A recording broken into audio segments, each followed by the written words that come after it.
स्वामी समर्थ. स्वामी भक्तांनो, हा अनुभव जरूर ऐकावा.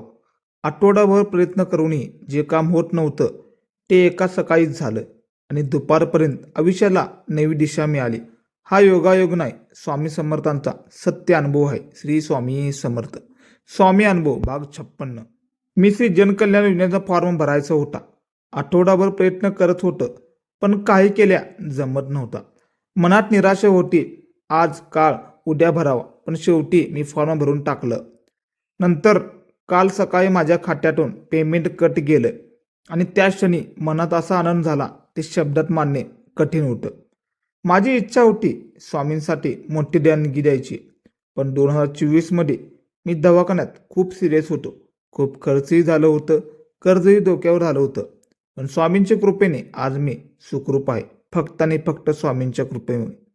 काल सकाळी फॉर्म भरला आणि दुपारी मला नवीन अकाउंटचे काम मिळाले. हे नशीब नाही मित्रांनो, हा माझ्यासाठी स्वामी समर्थांचा जिवंत चमत्कार आहे. माझा स्वामीवर अढळ विश्वास आहे. जर तुम्हाला स्वामीवर विश्वास असेल तर तुम्हीही त्यांच्या कृपेचा अनुभव घेत असाल तर लाईक नक्की करा. कमेंटमध्ये श्री स्वामी समर्थ लिहा आणि असे खरे अनुभव रोज ऐकण्यासाठी आत्ताच 75 वेगळा या चॅनेलला सबस्क्राईब करा. श्री स्वामी समर्थ.